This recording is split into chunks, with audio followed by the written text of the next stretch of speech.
ഇതാണ് ചെമ്പരത്തിച്ചെടി. ആരോഗ്യ പ്രശ്നങ്ങൾക്ക് ഉത്തമം, കേശ സംരക്ഷണത്തിലെ ഹീറോ. സൗന്ദര്യ സംരക്ഷണത്തിന് മാത്രമല്ല, ആരോഗ്യപരമായി നോക്കിയാലും ചെമ്പരത്തി സ്റ്റാറാണ്. കേശ സംരക്ഷണത്തിൽ ചെമ്പരത്തിയെ വെല്ലാൻ മറ്റൊരാളുണ്ടോ എന്നത് തന്നെ സംശയമാണ്. ഇന്ന് നമുക്കൊരു ചെമ്പരത്തി താളി ഉണ്ടാക്കാം. അതിനായി നമ്മൾ എന്ത് ചെയ്യണം? ആദ്യം കുറച്ച് ചെമ്പരത്തിയുടെ ഇല പറിക്കണം. ചെമ്പരത്തിയുടെ ഇല പറിച്ചെടുത്ത് പിന്നീട് ഒരു മിക്സിയുടെ ജാറെടുത്ത് അതിനകത്തോട്ട് കട്ട് ചെയ്തിടാം.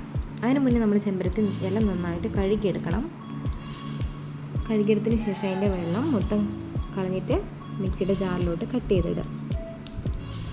അത്യാവശ്യം ഒരു ചെറിയ കഷ്ണങ്ങളാക്കി കട്ട് ചെയ്തിട്ട് മിക്സിയുടെ ജാറിലോട്ട് ഇടുന്നു. പിന്നീട് കുറച്ച് വെള്ളം ഒഴിച്ച് നമുക്കിതിനെ നന്നായി അരച്ചെടുക്കാം. അരച്ചെടുത്തിട്ടുണ്ട്. അതിന് നമ്മളൊരു പാത്രത്തിലോട്ട് മാറ്റുന്നു.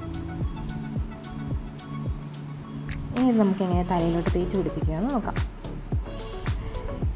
അതിന് മുന്നേ ഒരു കാര്യം, ഞാൻ ഈ താളി തേക്കുന്നതിന് മുന്നേ മോളുടെ തലയിൽ നന്നായി കാച്ചിയ എണ്ണ തേച്ച് പിടിപ്പിച്ചായിരുന്നു, ഒരു അരമണിക്കൂർ മുന്നേ. അതിന് ശേഷമാണ് ഞാൻ ഈ താളി നന്നായിട്ട് തേച്ച് പിടിപ്പിക്കുന്നത്. താളി തലയുടെ സ്കാൽപ്പിലും മുടിയുടെ അറ്റത്തും ഒക്കെ നന്നായിട്ട് തേച്ച് പിടിപ്പിക്കുക.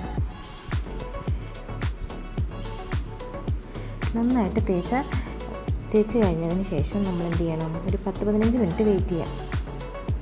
അത് കഴിഞ്ഞ് തല നന്നായി കഴുകിക്കളയാം. തലയിലെ നര മാറ്റുന്നതിനും തലയ്ക്ക് നല്ല തണുപ്പും ആശ്വാസം നൽകുന്നതിനും മുടി വളർച്ചയ്ക്കും നല്ലൊരു പങ്ക് വഹിക്കുന്നുണ്ട് ഈ ചെമ്പരത്തി താളി. ഇതിപ്പോൾ എങ്ങനെയാക്കി ഉപയോഗിക്കാം എന്നുള്ളത് നിങ്ങൾക്കറിയാമായിരിക്കും. എന്നാലും താളിയായിട്ട് എങ്ങനെ ഉപയോഗിക്കാം എന്നുള്ളതാണ് നിങ്ങളിപ്പോൾ കണ്ടത്. അപ്പോൾ ഇന്നത്തെ വീഡിയോ ഇത്രയേ ഉള്ളൂ. ഓക്കെ, ടാറ്റാ.